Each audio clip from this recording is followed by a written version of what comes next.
43 miles east of Phoenix, the Superstition Mountains rise more than 3,000 feet above the Sonoran Desert, a jagged wall of volcanic rock that glows terracotta at dawn and throws violet shadows across canyons so narrow you can barely see the sky. Saguaro cacti stand sentinel along the ridges. The silence is enormous, but it is not the age of these mountains that has drawn scientists and treasure hunters here for over a century. It is what keeps being found inside them. Since the 1860s, dozens of people have died searching these peaks. Ancient civilizations built communities into the cliff faces and vanished. And what researchers have uncovered here changes everything. If you are new here, this channel covers the ancient history buried beneath American soil that most people were never taught. Subscribe now and drop a comment if you had ever heard of the Superstition Mountains before today. What the geological record actually shows is that these mountains are not ancient in the way most people assume. They are not the product of slow continental drift or the gradual uplift of sedimentary layers over billions of years. They were born in catastrophic violence. According to research conducted by geologist Dr. Michael Sheridan, the Superstition Mountains formed through a series of massive volcanic eruptions that occurred between approximately 20.5 and 18 million years ago during the mid-Tertiary period. The scale of that volcanic activity is staggering. The eruptions emitted roughly 2,500 cubic miles of ash and lava across the region, an almost incomprehensible volume of molten earth that reshaped the entire landscape of what is now central Arizona. Sheridan's three-phase formation theory describes a process that began with dacite cones building upon a granitic basement complex, alternating layers of ash and basalt accumulating over millions of years, before a massive subterranean cavity caused the entire area to collapse inward, forming a caldera approximately 7 miles in diameter. Then came the uplift. The mountain originally stood 3,000 to 4,000 feet higher than it does today, before millions of years of erosion carved it into the fractured labyrinthine maze of canyons and spires that exist now. The rock itself tells the story. Welded tough, volcanic ash cemented under extreme heat and pressure. Breccia, fragments of older stone fused together by lava. Dacite, andesite, rhyolite, and basalt, each layer a chapter in a geological autobiography written in fire. The western face of the range is particularly dramatic, comprising dacite lava and rhyolitic tuff shaped by dome resurgence that push the earth upward from below. Even today, hikers occasionally report hearing low rumblings resonating through the canyon walls, a phenomenon geologists attribute to minor seismic activity amplified by the acoustic properties of the narrow volcanic corridors. The mountains are not dead, they are dormant, and that distinction matters. What the native peoples of this region understood is something Western science has only recently begun to appreciate.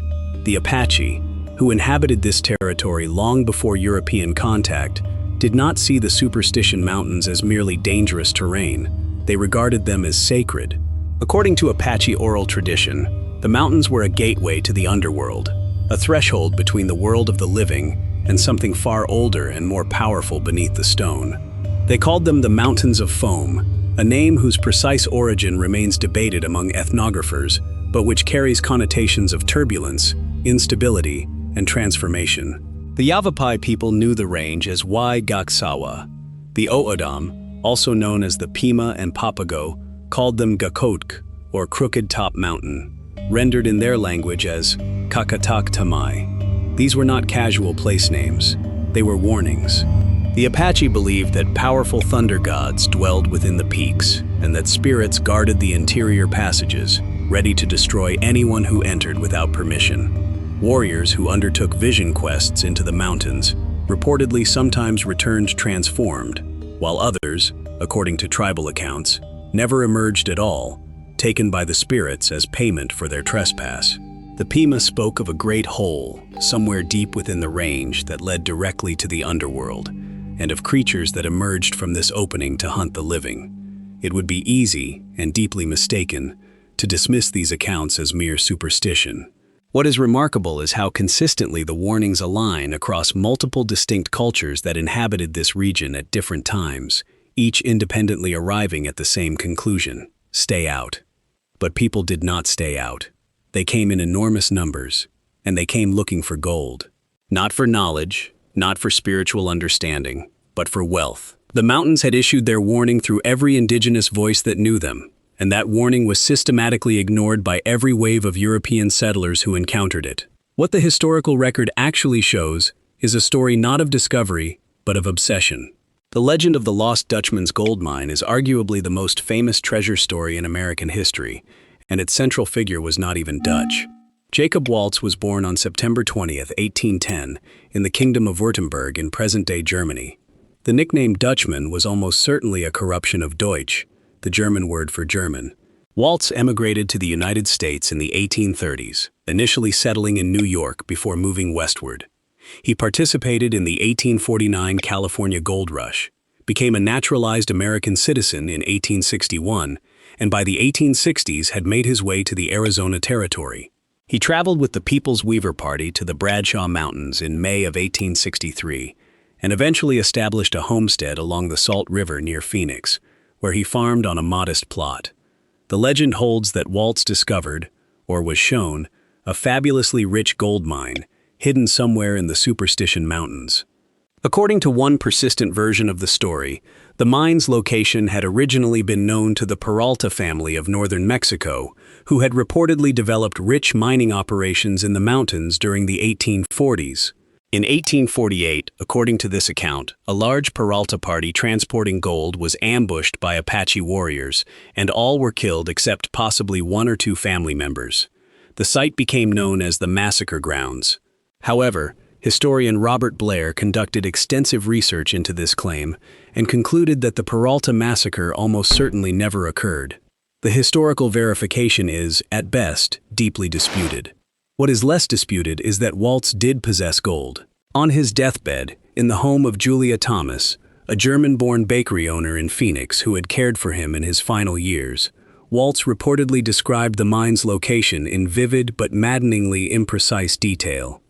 On February 19, 1891, the Salt River flooded, forcing Waltz from his homestead and into the care of others. He died on October 25, 1891, a Sunday morning at approximately 6 o'clock, of pneumonia complicated by silicosis, a lung condition caused by prolonged inhalation of fine mineral dust, which does suggest years of underground mining work. He was buried at Pioneer and Military Memorial Park in the City Loosely Cemetery section of Phoenix, where his grave can still be visited today. A man named Richard J. Holmes claimed that Waltz had given him materials from a candle box beneath his bed, containing approximately 48 pounds of high-grade gold ore, valued at roughly $4,800 at the time. Thomas disputed this and accused Holmes of theft, but the courts ruled in Holmes's favor. Julia Thomas herself mounted an expedition into the Superstitions in August of 1892, searching for the mine Waltz had described. She found nothing. Subscribe now if you want more of this series, because what happened to the people who came after her is where this story takes its darkest turn. The deaths began almost immediately and have never truly stopped. The most notorious case is that of Adolph Ruth, a veterinarian from Washington, D.C., who arrived in Arizona in mid-May of 1931, armed with a map he had acquired through his son that allegedly showed the location of the Peralta mines. On June 14th of that year, cowboy prospectors Leroy Purnell and Jack Keenan packed Ruth into Willow Springs in West Boulder Canyon. 6 days later, on June 20th, ranch owner Tex Barkley visited Ruth's campsite and found it abandoned, apparently unoccupied for at least 24 hours. A 45-day search led by Jeff Adams and Barkley turned up nothing. Then, on December 10, 1931, an Arizona Republic-sponsored archaeological expedition discovered Ruth's skull near the Three Red Hills. In January of 1932, Deputy Sheriff Jeff Adams and William A. Barkley located the rest of his skeletal remains in a small tributary on Blacktop Mesa's east slope. The official cause of death was listed as dehydration and starvation, natural causes, with the separation of the skull attributed to predatory animals. But some accounts claim 2 bullet holes were found in the skull. A note attributed to Ruth was recovered, reading in part that he was sitting under a tree in a creek with a broken leg and needed help quickly. The discrepancy between the official verdict and the persistent allegations of foul play has never been resolved. Ruth was not the last. In the mid-1940s, a prospector named James A. Cravey disappeared into the mountains.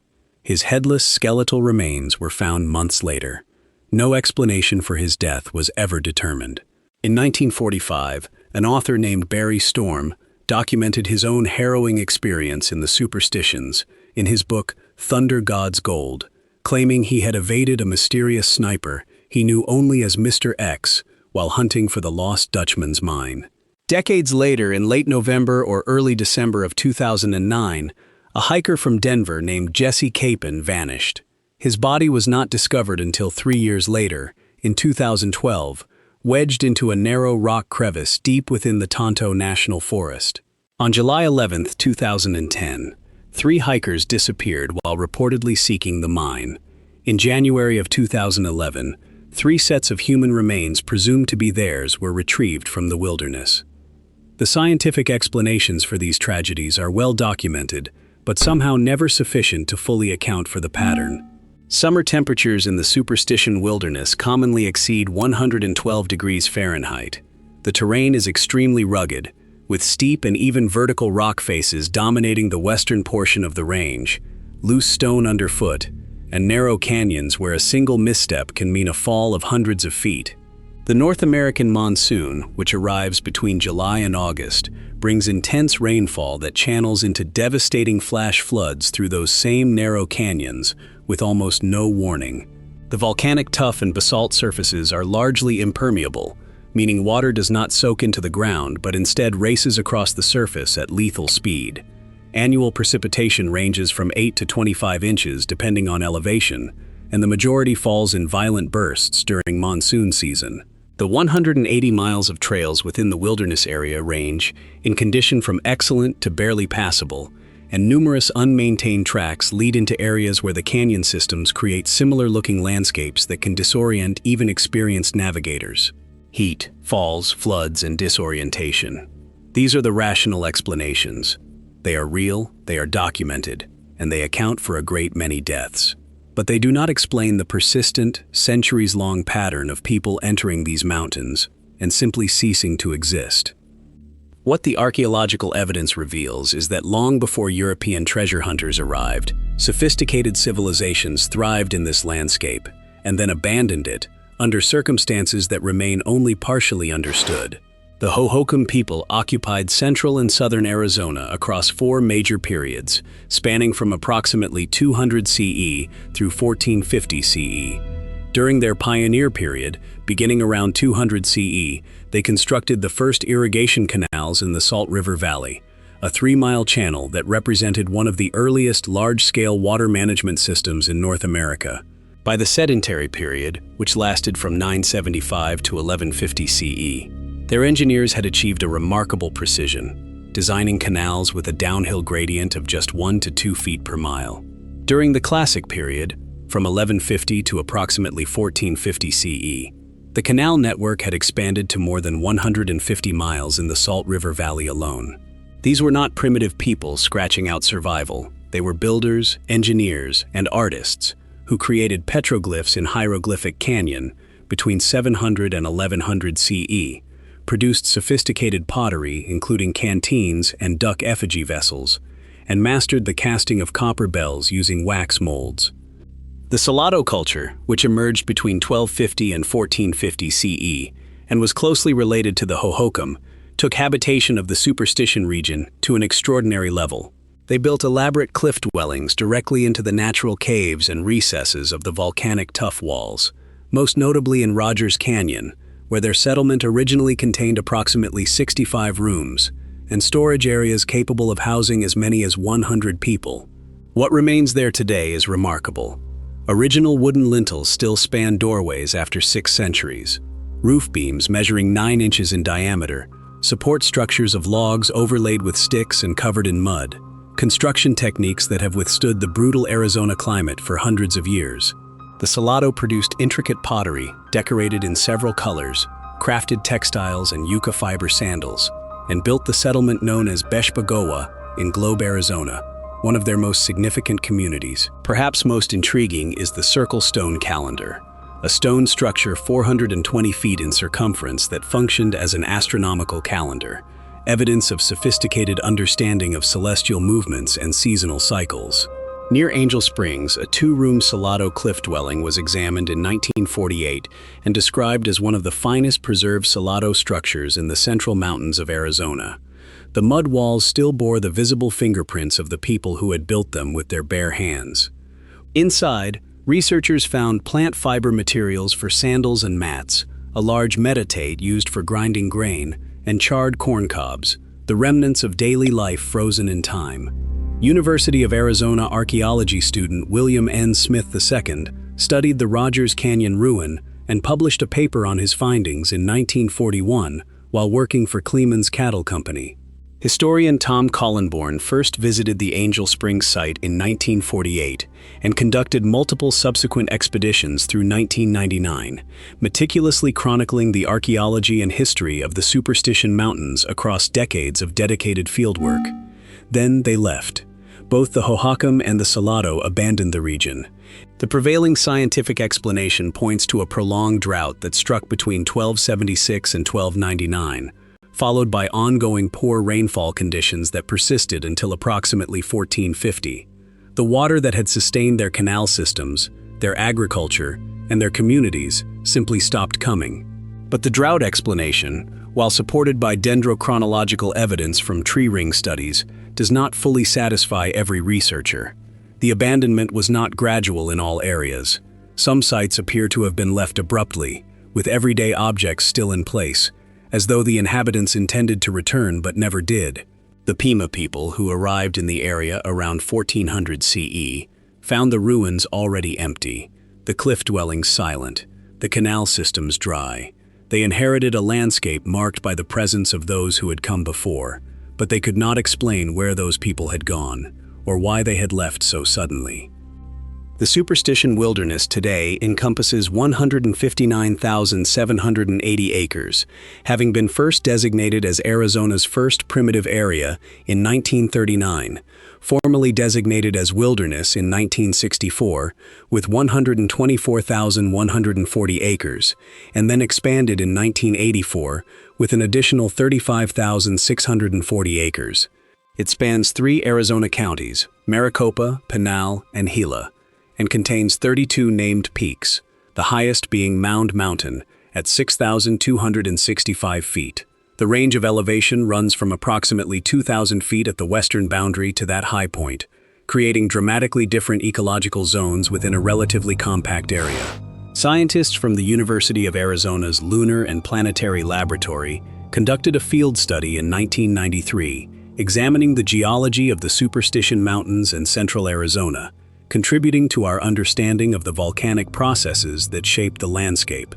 What their work confirmed, alongside Dr. Sheridan's earlier research, is that the area has never been highly mineralized near the surface, a finding that casts serious doubt on the premise of the Lost Dutchman legend itself. If there was never significant gold near the surface of these mountains, then what exactly was Jacob Waltz mining for decades? And where did the 48 pounds of high-grade ore reportedly found under his bed actually come from?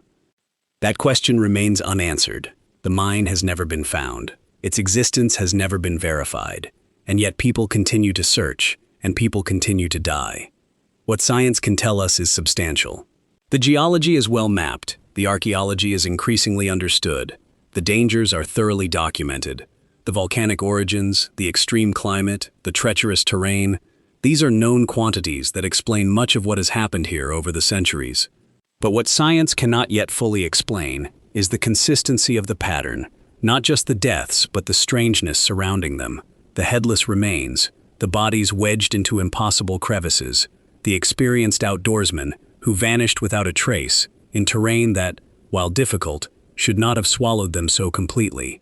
It cannot explain why multiple distinct native cultures, separated by centuries, independently concluded that something within these mountains was not merely dangerous, but actively hostile. It cannot explain the rumblings that hikers still report, the sounds that geologists attribute to seismic resonance, but that the Apache attributed to the thunder gods stirring beneath the stone. The Superstition Mountains sit at the exact intersection of what we know and what we do not, between the measurable and the mysterious, between the geological and the mythological. Perhaps the most honest conclusion is not that the legends are true or false, but that this landscape has been asking questions of every civilization that has encountered it for thousands of years, and not one of them, from the Hohokam to the Salado to the Apache to modern science, has yet provided a complete answer. The mountains remain, the questions remain, and somehow, against every rational warning, the searchers keep coming. If this surprised you, leave it in the comments and subscribe for more ancient American history hiding in plain sight.